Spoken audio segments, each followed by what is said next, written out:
Good morning, friends. Welcome back. It is Friday, May 8th, and my favorite time of day is read aloud with all of you.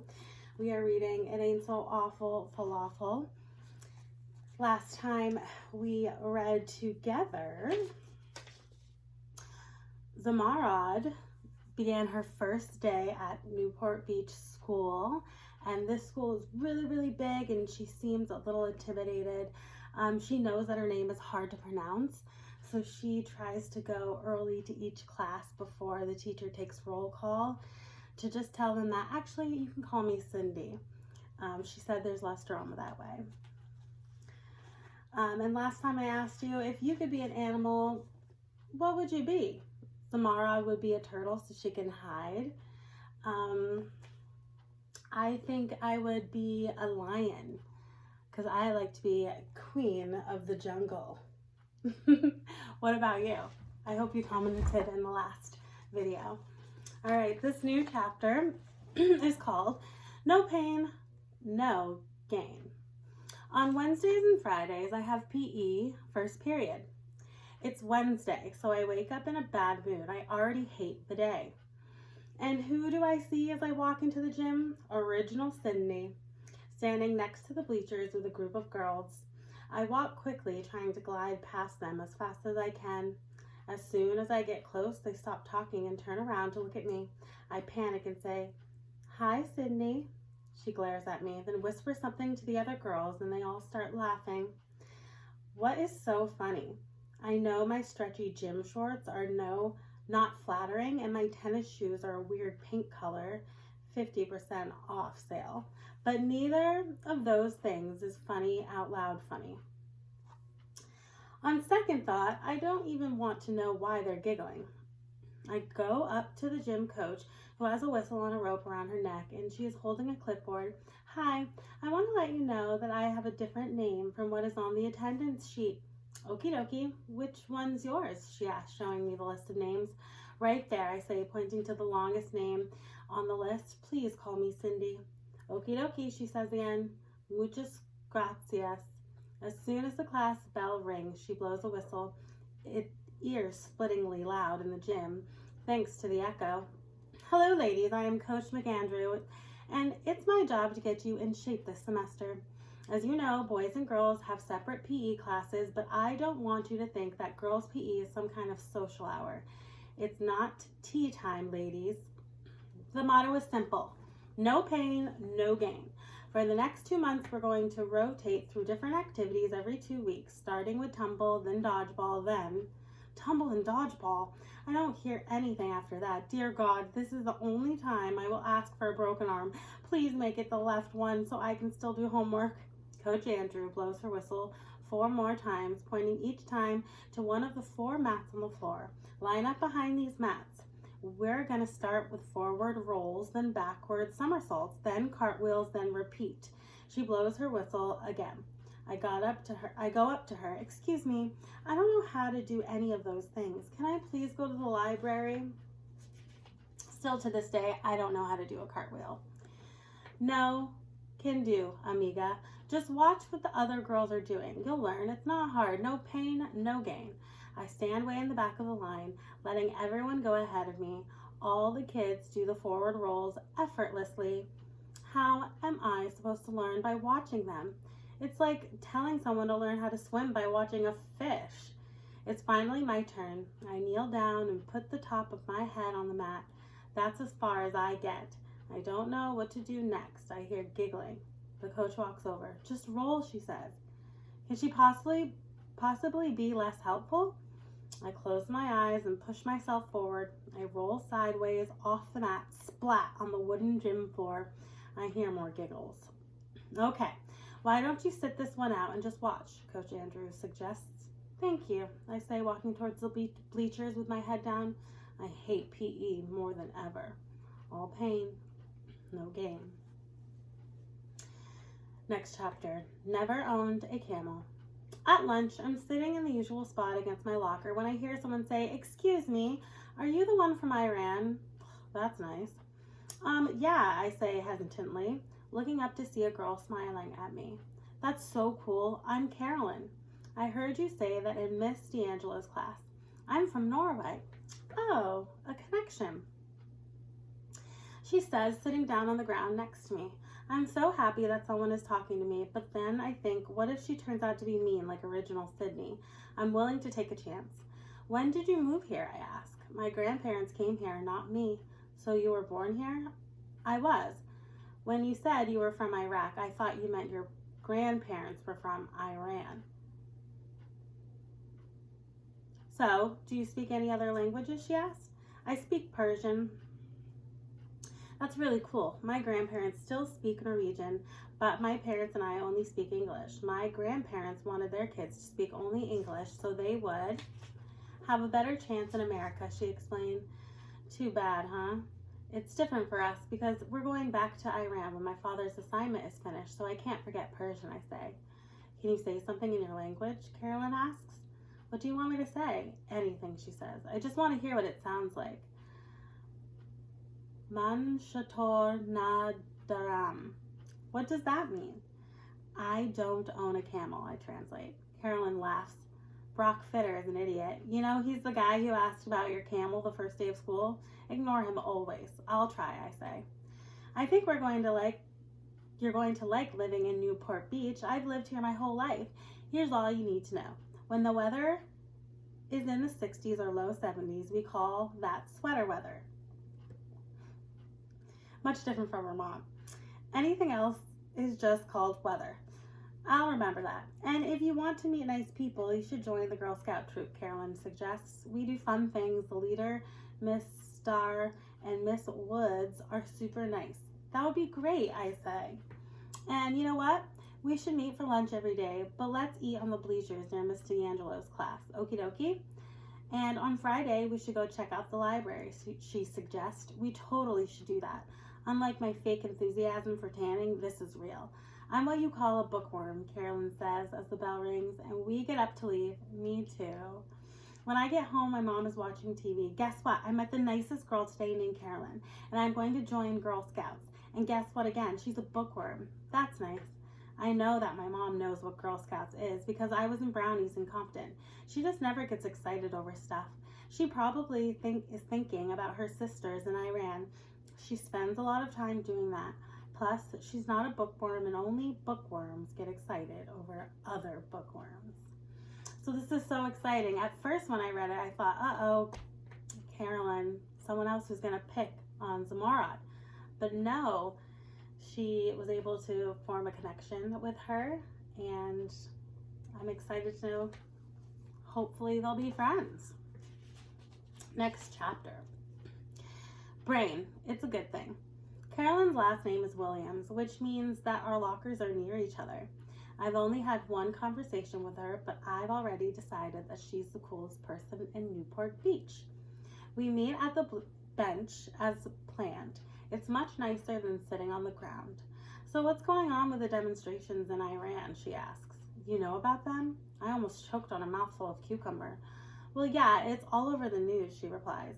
I know that, but I didn't know American kids watch the news too.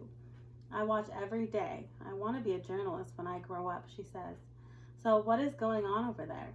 It's a big deal because we normally don't have demonstrations. We don't have freedom of speech, so people can't complain about the Shah, which is what we call our king, I say.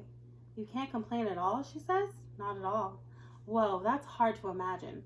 We're allowed to complain about anything and everything, Carolyn says. If you don't like something the president does, you can put a bumper sticker on your car telling everyone behind you how you feel. You can start a petition. My mom started a petition once when they were going to cut an after-school program for kids who needed extra help. I think about that for a second and try to imagine my mom starting a petition. There's no way in a million years. You can't do that in Iran, I tell her. That's not all, Carolyn goes on, getting revved up. You can write letters to the newspaper. You can organize a rally. It's called freedom of speech, people. Or if you just can't wait to be heard, all you need is a poster board, a marker, a street corner, and your voice. You guys are so lucky. Iranians can't do any of those things. The Shah's military stops all demonstrations, I say. Why hasn't the Shah stopped them? He's tried. Some protesters have gotten killed, but the people keep protesting. What exactly are they protesting, she asks, offering me some of her barbecue potato chips. Lots of things. In the early 50s, Iran had a really popular prime minister, Mohammad Mossadegh. He was actually elected by the people, but the US and British government got together and got rid of him. Wait, why did they do that? Carolyn asks. They wanted to make a profit from Iran's oils. And Mossadegh wouldn't let them. He said the Iranians should profit from the oil, not foreigners. That makes sense to me. Me too, but the Shah was willing to let Western powers profit from Iran's oils, so the US and the British made him the leader. Iranians are still mad about this. So people are protesting because of what happened 30 years ago? There's other stuff too. Some people don't like the way that the Shah is trying to make Iran modern. Other people are angry at that the Shah and his friends are getting all the oil money and not sharing it with the rest of the country. There's a ton of other stuff too. It's not like it's just one of the two things. How come you know so much about Muhammad guy? The 50s was so long ago. He's a huge hero in Iran. Everyone knows the story. I see. So tell me more about Iran, Carolyn says. I can tell that she's going to be an excellent journalist someday. Everything is so different. Like what? Where to begin? We don't have barbecue potato chips. I offer. These are so good. You can have the rest, but seriously, tell me, she pleads. Just as I open my mouth to say something, the bell rings. Meet me here again tomorrow, Carolyn instructs me. I want to hear part 2 of this story. For sure, I answer, whipping the bright orange barbecue spices from my fingers onto my jeans. Next chapter. TGIF. On Friday, I wake up with a smile on my face, even though I must endure the medieval torture known as PE class. I have someone to eat lunch with. Then we're going to check out the library. Sure enough, when I get to the bench by Miss D'Angelo's room, Carolyn is already here. I thought about your question yesterday, and I have a bunch of stuff to tell you. Let's hear it, Carolyn says. My name is not really Cindy. I know, you told us that in Miss D'Angelo's class. Why did you change it? It's such a pain. No one remembers my name, and it's too long. You should see my old library card. Half of my name goes down the side like a waterfall. Carolyn laughs. Do you want me to call you by your real name? No, thanks. So what else is there, Sydney? She asks. In Iran, we speak a different language and eat different foods, but those are not the big differences for me. What do you mean? Ever since we moved to America, I have to go everywhere with my mom so I can translate. It's like I'm the mom now. Why doesn't she learn English? She stays home all day, so her only English teacher is the TV. She knows things like hurry, sale ends Monday, and Kellogg's Frosted Flakes. They're great. Carolyn laughs again. I can't believe how wonderful it is to have a friend who is genuinely interested in what I have to say and who is not obsessed with horses. It is the best feeling. There are things that are hard here that are easy in Iran. Like the first time I went to the doctor here with my mom, the receptionist asked for her first name. I said, Nastaran. So the receptionist said, oh, goodness gracious, I'll have to call her something else. Let me see. We can shorten this to Nasty. Oh, no, that won't work. Not nasty. Then she started to giggle. That's terrible, Carolyn interjects. It gets worse, unfortunately. At that moment, my mother decided to practice speaking English. Yes, I am nasty, she said, which made the receptionist laugh even harder. So I told my mom to please be quiet. Nasty is not a nice word, I whispered. But how was she supposed to know? That was pretty much the last time she tried to speak English. That's tough, Carolyn agrees, nodding her head. I appreciate that she's not laughing at my mom. At least your mom has someone in her family who can help her. Yes, families are very close in Iran, I continued. They usually have an older person living with them, maybe a grandparent or a widowed aunt. I don't see that here. Where are the old people? Most grandparents live on their own, and when they can't, they move into senior homes like Leisureland, she says. My Aunt Tilly lives there. We don't have those in Iran. People just make room in their houses. There's always room for one more person, especially for an old person. That's really nice. I can't believe Carolyn is so interested in my country. Her enthusiasm encourages me.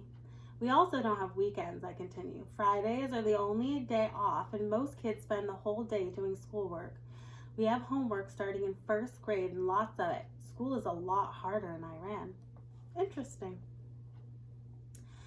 You go to school on Saturday and Sundays?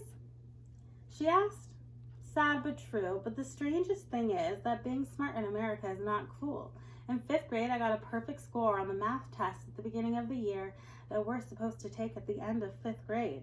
It's not like I suddenly expected to be popular, but I thought the kids would at least congratulate me. Instead, they kept calling me brain.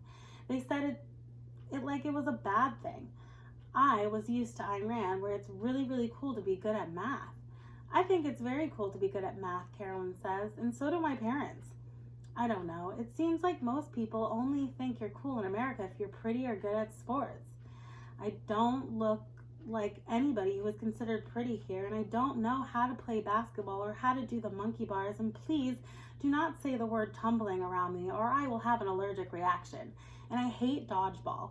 How is that even a game? I hate it too. It should be called Here's Your Chance to Be Mean and Get Points for it. My cousins get all kinds of awards in Iran for being good at math and chemistry, and I've always wanted to be just like them. They've even had their names in the paper a bunch of times, and my aunts and uncles brag about it to everyone. I guess the kids here would call them dorks too, I add. I'd like to meet your cousins, Carolyn said. So what college do you want to go to? I don't know. I'm at a loss. I've never thought about that. I want to go to either Stanford or Occidental and study journalism, she says. I want to report the news on TV, like on 60 Minutes. You'd be good at that, I tell her. I have never met anyone who has asked me so many good questions about Iran. Usually people ask me about camels, which for the record, I have only seen once and in the zoo. All right, we're ending it there. So we're learning that Iran has so many cultural differences than America. And Zomorod actually has a friend, Carolyn, who wants to hear about her culture and is interested in her and her home. So enjoy your weekend, my friends. Happy Friday. The weather might not be too good this weekend, but spend time with your family and try to have some fun and rest. I will see you on Monday. Toodles. Thank you for watching.